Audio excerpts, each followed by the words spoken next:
Coming up on this edition of Parkland TV, we were able to gain some local knowledge from interviewing a first-time student teacher, exploring some local stops, and experiencing the recent political climate in this area. I'm Mary Meyer. And I'm Alex Getz-Morales. Stay tuned as we continue this special edition of Parkland TV.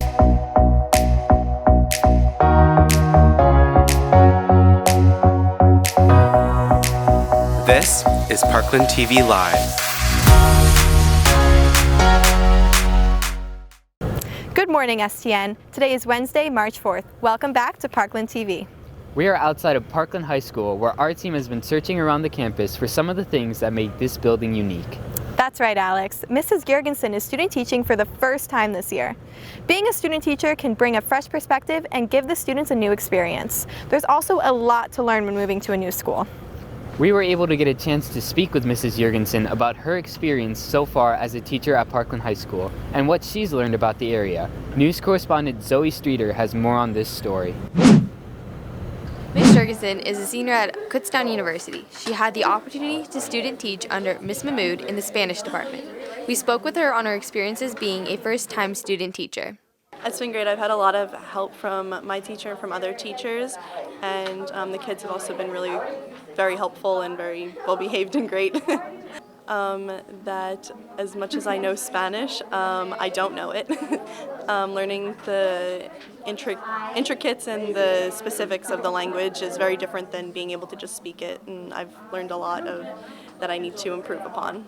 That being one of them, just knowing how to correct myself and being confident in the classroom has been one of the biggest things for me, and just learning how to structure a class in the correct way and the most beneficial way. Thanks, Zoe. Speaking of new experiences, spring sports is in the midst of its 2020 season. There is a lot to expect this year from all teams, as Parkland sports have a huge impact on the area. Fans come from all over to watch the games, as well as reading about them in the newspapers and watching them on TV. Parkland's baseball is especially popular, with its amazing record in the past few years. Spotless seasons and wins across the board have guaranteed Parkland baseball the opportunity to compete at state and national levels. News correspondent Ireland Truckley has more on the story.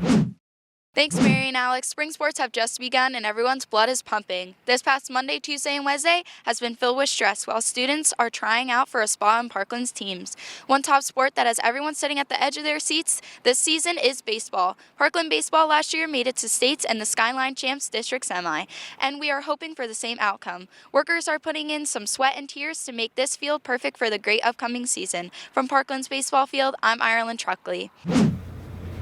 Thanks, Ireland.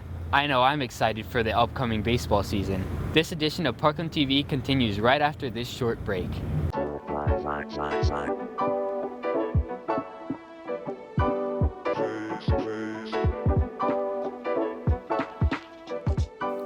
Here at the Parkland School Store, students can buy a variety of useful items such as gum, spiritware, and reading utensils for an affordable price. The store opened along with the school and has been a major part of the business program in Parkland since. The course provides seniors with a hands-on experience in running a business themselves. The student workers create a fun, laid-back environment for shoppers who can stop by during any lunch period and purchase comfortable Parkland merchandise or a snack to enjoy along with their meal. So make sure you come down to the school store and support our seniors.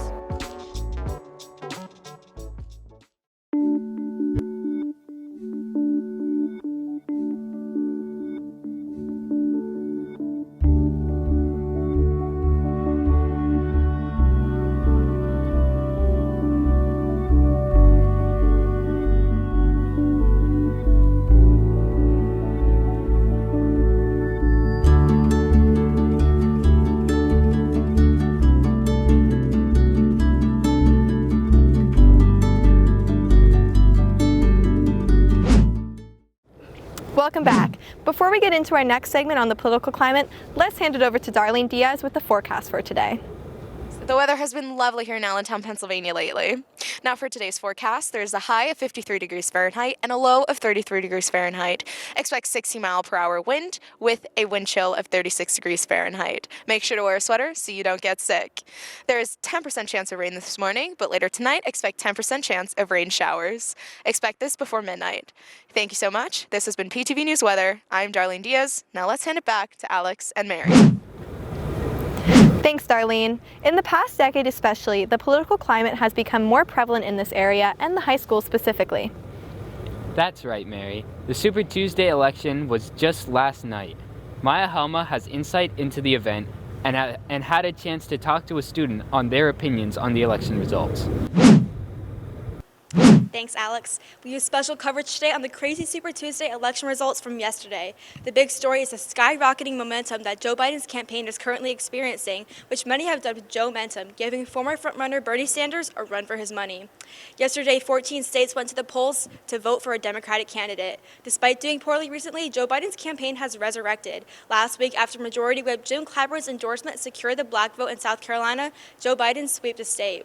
Fellow moderates and former candidates Pete Buttigieg, Amy Klobuchar, and Beto O'Rourke all endorsed Biden the following day.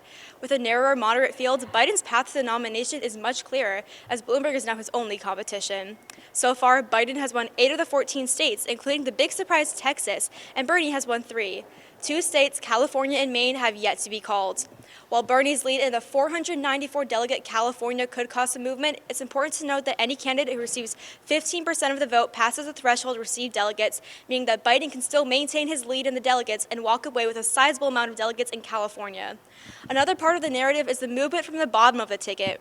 Despite spending $500 million on advertisements, Bloomberg is coming away from Super Tuesday only winning one area, American Samoa. Elizabeth Warren didn't even place first or second in her home state of Massachusetts. Both candidates, despite not having any clear route to the presidency, are currently determined to stay in the race. Stay tuned as we continue to cover the race to the nomination, especially how Biden's performance in Super Tuesday will influence the swing state of Pennsylvania. So I've been talking with students from Parkland High School about Super Tuesday. I have Susan here. She watched some of the coverage from Super Tuesday yesterday.